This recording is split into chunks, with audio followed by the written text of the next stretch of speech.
Did I see an interview where you mentioned that one of the ideas behind the US enabling Chinese trade was that by raising living standards and by bringing their population out of poverty, the presumption is that democracy kind of comes along for the ride, that you have this educated populace, they have better living standards, and then they start to, once they've got food and water and heat and shelter, they start to look at these bigger questions. But what perhaps we hadn't accounted for was the power of a very authoritarian regime with technology to deploy its means. Yeah, that's exactly right. There were people like Tom Carruthers and others who certainly in the mid to later 90s were making this argument that once people get to be have around $7,000 in annual income, they start to make demands, and it forces governments to change to meet the demands of those empowered publics. And in my mind, it's a little bit of the arrogance on our side to feel, and it was the same thing with the Francis Fukuyama argument about the end of history. They just assume that there's just one path and we know it and we're on it. And we had that kind of arrogance. And frankly, that arrogance hurt us because we thought, well, all we need to do is help China get rich.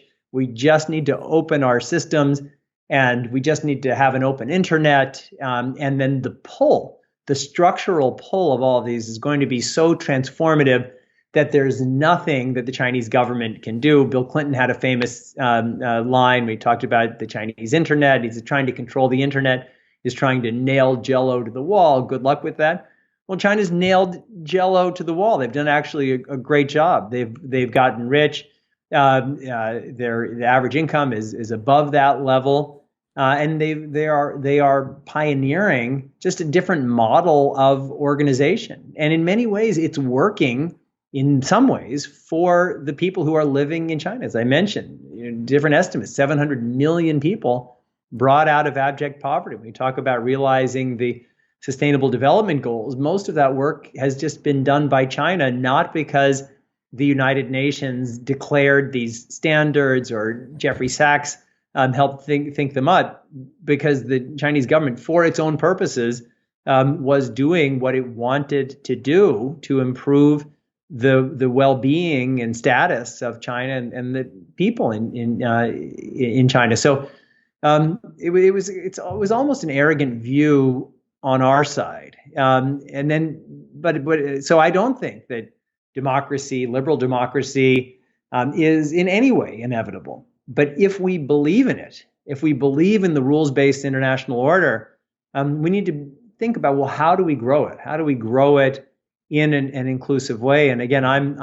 American, and I'm certainly patriotic in my way, American, but that doesn't mean that I think America has done everything right. We certainly did a great job of helping win 2 world wars and organize the world after the second and defend it, the free world for a long time, but massive flaws, massive shortcomings, massive selfishness in terms of our use of natural resources.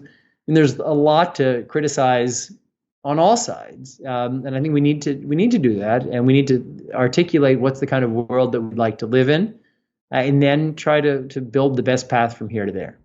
Here's the thing, man. It may end up being that a modern society really struggles to flourish under a democracy.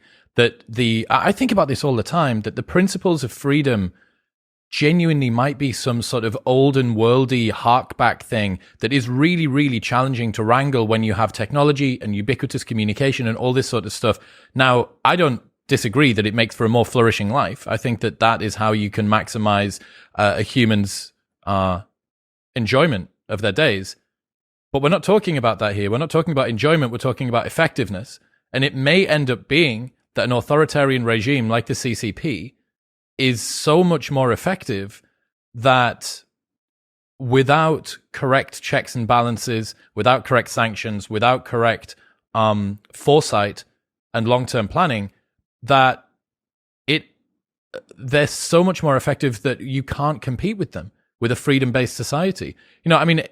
All of the time that's been spent with political infighting and divisions in the US if all of that had been put toward moving in one direction as a unified front and going together, imagine how much more progress we would have made. Now, the problem that we have is, because it's a democracy and because people have freedom, they are free to disagree, which causes people to take one step forward and one step back, as opposed to in China, where if you want to disagree, you just go do forced labor.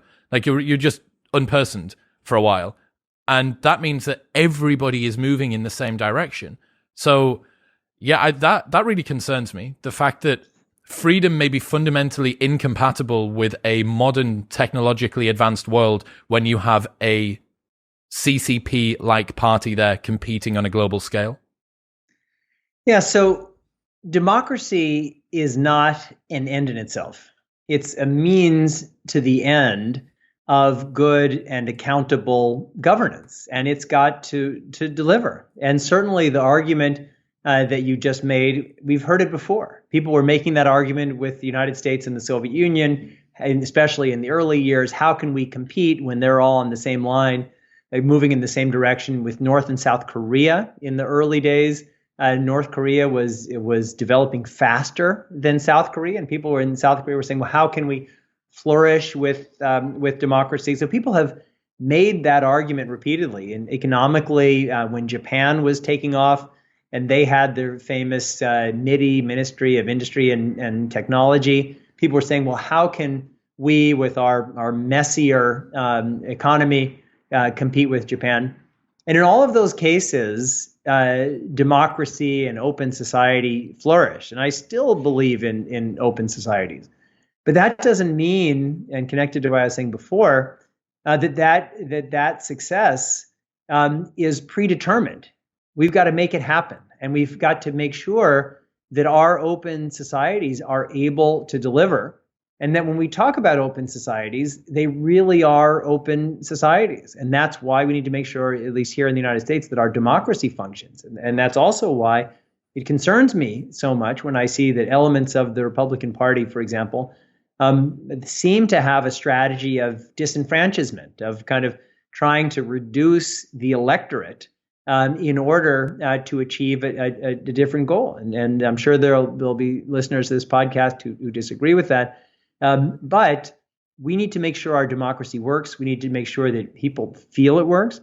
And we need to make sure that it's delivering. I talked about China bringing 700 million people out of abject poverty. We don't have 700 million people here in the United States, but we have a lot of people who are living in abject poverty. We have a lot of people whose life prospects are way less than other people.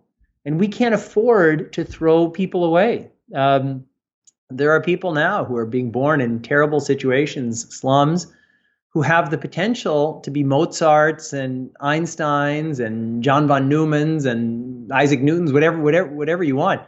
But we're not allowing those people the opportunity to contribute in the ways that we need them to. So I know open societies can and hopefully will win in the end, but it's not on autopilot. Every person has a role to play in realizing that future. What's happening, people? If you enjoyed that, then press here for the full unedited episode. And don't forget to subscribe. Peace.